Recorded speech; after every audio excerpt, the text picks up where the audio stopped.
Sugeng rawuh sedulur sedaya. Ayo kita bareng-bareng sowan di rumahnya atau di pondok Pak Abadi Rodotun Nasin As-Siddiqiyah, di mana di situ ada beberapa anak-anak luar biasa yang berada di pondok tersebut. Mari kita simak bersama dan mari kita dengarkan. Semoga bermanfaat. Teman-teman, kita akan mengambil ilmu dari Bapak Abadi selaku ketua dari pondok pesantren di daerah Dadapan dan juga pelopor terciptanya pariwisata di Dadapan, yaitu pariwisata Pagar Pelangi. Selamat sore Pak. Ya, sore Mas Taufik. Ya. Sini saya akan bertanya terkait bagaimana latar belakang Bapak mendirikan pondok pesantren ini. Untuk latar belakang pondok pesantren ini pada dasarnya itu tidak ada konsep. Nanti berjalan mengalir apa adanya. Tidak ada konsep. Saya sendiri juga tidak punya cita-cita ingin mengadakan atau melaksanakan kegiatan seperti ini dalam tanda kutip kegiatan sosial kombinasi kegiatan keagamaan. Karena pondok ini kan juga menerima anak-anak berkebutuhan khusus, anak-anak yang berhubungan dengan hukum, anak-anak yang pengguna narkoba, anak-anak terlantar. Jadi anak-anak ini banyak sekali yang ada di pondok pesantren ini adalah anak-anak yang termasuk kategori penyandang masalah kesejahteraan sosial. Jadi misal nanti ada di salah satu anak ada yang melaporkan, di sini ada anak yang penyandang kekurangan, itu bisa dilaporkan ke sini gitu Pak? Kalau masih usia anak, ya, kami bisa minimal bisa mendampingi dan bisa menceritakan. Tanda kutip masih usia anak loh Mas. Iya Pak. Karena sioknya adalah anak. Jadi itu yang berhubungan dengan pondok pesantren. Jadi kita atau RNASA itu singkatan dari Rodotun Nasin As-Siddiqiyah. Selain lembaganya berbentuk pondok pesantren, juga berbentuk lembaga kesejahteraan sosial anak. Jadi Kementerian Agama menaungi, Dinas Dinsos PPKB Kabupaten Rembang juga menaungi. Berarti ibaratnya latar belakang terkait ini bukan hanya berbicara tentang pondok pesantren, tapi di balik pondok pesantren ada segi sosialnya gitu ya Pak? Iya, ada segi sosialnya. Yang melatar belakangnya apa? Ya karena itu semua kan pada panggilan hati Mas. Panggilan hati. Ya, panggilan hati itu tidak bisa disetting. Iya. Kalau kegiatan sosial itu tidak bisa disetting, tidak bisa direncana, mengalir apa adanya. Karena ibaratnya gini, dari wong Jawa masa ulo ke marani pentok. Iya. Jadi terkait perkembangan sampai sekarang Pak, apakah ada halangan atau hambatan dari Bapak sendiri terkait? Kalau suka dukanya, Iya Pak. ingat gini, ketika kita melakukan segala sesuatu itu atas dasar enjoy, hobi, seneng, itu dukanya saya kira tidak ada. Saya suka semua. Artinya karena enjoy, karena saya seneng berhadapan atau berhubungan berinteraksi dengan anak-anak, akhirnya dukanya tertutupi. Yang ada adalah suka semua. Itu intinya. Dan suka dan duka itu kan serupa tapi tak sama. Pada dasarnya sama, tak sama suka dan duka itu. Prinsip saya seperti itu Mas. Tinggal merubah mindset kita saja. Terus akhirnya karena pondok banyak sekali anak-anak yang menyandang masalah kesejahteraan sosial, banyak sekali anak-anak yang sudah tidak punya orang tua, tidak tahu keberadaan orang tuanya. Akhirnya mau nggak mau pondok harus membuat badan usaha. Iya. Badan usaha ini yang kami didik adalah destinasi wisata. Jadi akhirnya terbentuklah destinasi wisata Pagar Pelangi. Bagaimana Pak terciptanya nama ataupun latar belakang dari Pagar Pelangi? Terciptanya namanya kok sampai kok Pagar Pelangi. Iya. Artinya gimana? Itu cuma pondok putri itu kan ada kandang sapi. Iya Pak. Terus kan sering ada tamu, sering ada kunjungan, masa begitu keluar dari pondok langsung yang mereka lihat para tamu itu kandang sapi, kotoran sapi kan saru. Akhirnya saya punya inisiatif untuk mengalihkan perhatiannya tamu saya beli kalo anyaman bambu itu, terus saya suruh ngecat anak-anak, saya suruh nempel untuk jadi pagar. Tapi akhirnya pagar yang warna-warni akhirnya menjadi pagar pelangi. Nah itu tujuannya, misi utamanya adalah mengalihkan perhatian tamu dari kotoran sapi itu. Tapi setelah saya angan-angan, pagar pelangi juga punya filosofi sendiri. Pagar artinya sesuatu yang melindungi dari berbagai macam permasalahan anak-anak yang ada di pondok. Pagar ya, pelangi artinya berbagai warna menjadi satu kesatuan yang indah. Karena anak-anaknya mempunyai permasalahan dan latar belakang yang beda-beda yang berwarna-warni itu, namanya akhirnya pagar pelangi menyatu dengan pondoknya, dengan slogan, visi dan misinya. Ya terkait pariwisata ya Pak. Pariwisata kan ini pariwisata yang terbentuk dengan adanya inovasi dari pondok pesantren ya Pak. Di mana pondok pesantren itu lebih ke arah keislaman ya Pak. Nah, masalah yang terjadi saat ini adalah di pariwisata itu banyak teman-teman yang berpacaran gitu Pak. Berpacaran dalam segi keislaman kan itu dilarang Pak. Bagaimana Pak itu Pak? Oh, cara mensikapinya itu gimana cara kita mensosialisasikan.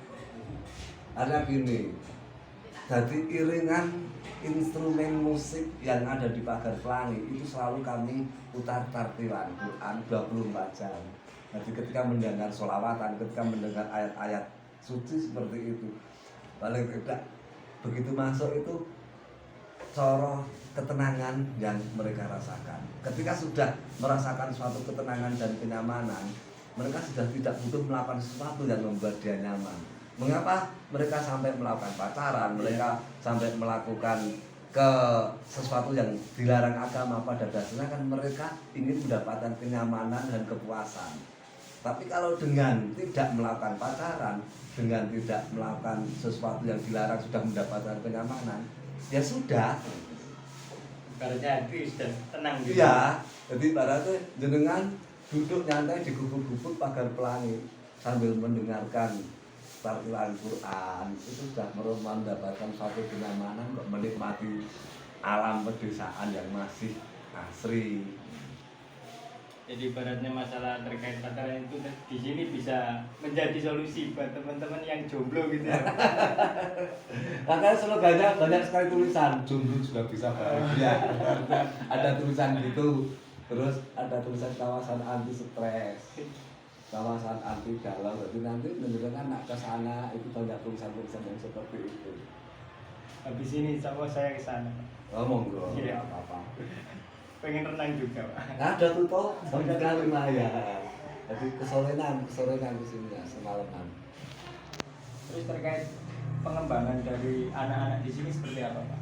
Untuk pengembangan, setelah adanya pagar pelangi ini, akhirnya kan kami juga bisa melakukan kegiatan terapi untuk anak-anak yang berkebutuhan khusus. Jadi ketika pagar pelangi buka khususnya di hari Minggu, itu yang menjadi garda depan adalah anak-anak yang penyandang masalah kesejahteraan sosial, anak-anak yang berkebutuhan khusus. Jadi mereka menyambut para tamu, selamat datang Bapak, selamat datang di pagar pelangi. Silakan berlibur, silakan berbelanja, silakan beli jajan gitu. Itu anak-anak yang ngandung kebutuhan khusus, anak-anak yang kekurangan mental, yang mengalami gangguan pola pikir seperti itu semua. Satu itu untuk terapi. Pak Bedi, Ya, Pak Soleh. sehingga target kami untuk pagar pelangi selain target perekonomian, ada target lagi yaitu target untuk melatih anak-anak yang berkebutuhan khusus dan melatih kewirausahaan untuk santri-santri yang menengah. Jadi hari Minggu anak-anak terlibat di situ semua. Mulai dari yang main menampilkan kesenian, yang menjadi pramusaji di situ, yang jualan, itu adalah anak-anak pondok. Respon pengunjung bagaimana terjadi? Sangat luar biasa. Luar biasa. Iya, karena dan dari dinas pariwisata, dari ya instansi-instansi yang lain semua mendukung. Alhamdulillah kemarin juga sudah melaksanakan kegiatan simulasi protokoler kesehatan COVID ini di destinasi wisata. Jadi ibaratnya masyarakat malah lebih menghargai dari Ya. perjuangan Bapak ini. Alhamdulillah bisa disimpulkan seperti itu. Nah, gimana kami juga melibatkan masyarakat. Jadi untuk jualan kuliner sebanyak itu kalau nggak masyarakat, kalau pondok kan nggak mampu. Jualan Berarti ada sekitar 60 kakak yang ikut terlibat dalam produksi kulinernya. berarti sudah banyak yang dapat manfaat dari perjuangan Bapak ini ya. Alhamdulillah. Ya enggak sih mas, ya berjuang bersama-sama, enggak ada aja yang berjuang. Saya sendiri tanpa mereka juga nggak bisa jalan, mereka tanpa anak-anak juga nggak bisa jalan, anak-anak tanpa masyarakat, tanpa pengurus juga nggak bisa jalan. Artinya kita nggak boleh saling mengklaim. Iya Pak. Ya. Tapi dari segi pemerintah gimana Pak? Apakah mendukung apa seperti apa Pak? Pemerintah desa nggak mendukung, ya mendukung. Artinya ketika kita mengajukan perizinan apa selalu dimudahkan. Kalau dimudahkan, cuman tanda kutipnya kami tidak menerima Aja bantuan dari diomong. pemerintah desa. Karena lembaga yang ada di desa kan banyak, tidak hanya RMSA saja. Waktu terjadi kecemburuan sosial di antara lembaga-lembaga yang ada di desa.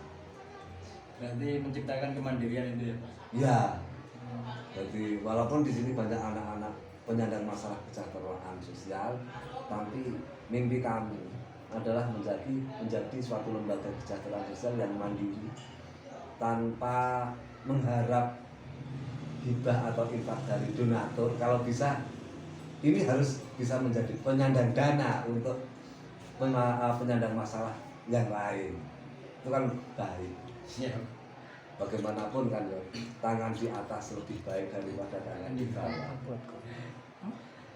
Tapi misal ada donatur yang kesini Bisa ya sangat menerima.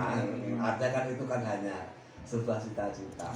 Mudah-mudahan tidak selalu mengharap pemberian dari donatur, bisa mandiri kan gitu kan ya cita-cita yang nanti ibaratnya teman-teman juga bisa ibaratnya mau ikut berkontribusi berpartisipasi, dalam berkontribusi pengembangan bisa. semua ini bisa ya.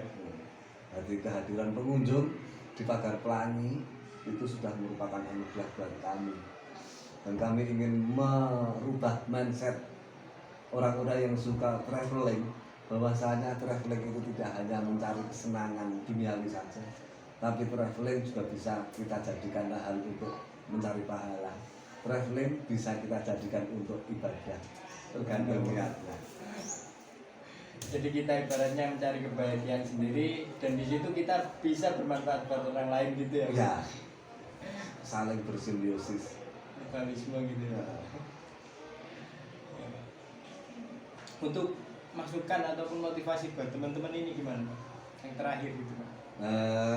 Sebuah masukan dari Iya. kami untuk teman-teman kawula muda, selagi masih punya kesempatan, masih muda, lakukan segala sesuatu yang bisa membawa manfaat, minimal manfaat untuk dirinya sendiri.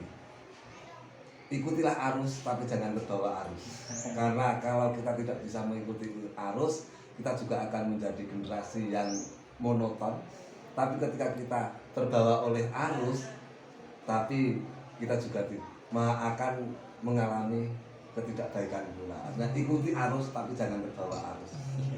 Bagaimanapun kita tahu arus modernisasi sekarang itu banyak sekali dampak negatifnya. Ketika kita tidak bisa memilih dan memilah, maka kita juga akan terperosok dalam kerugian juga. Ya mungkin cukup Pak, nanti kita lanjutkan di lain waktu kalau misal diberi kesempatan berhubungan lagi. Terima kasih ilmu yang sudah diberikan kepada kami, dan tetap saksikan kita akan lanjut berdiskusi dengan orang-orang yang punya bagian bermanfaat kepada orang lain, dan mari kita cari ilmunya dan kita terapkan. Terima kasih. Wassalamualaikum warahmatullahi wabarakatuh.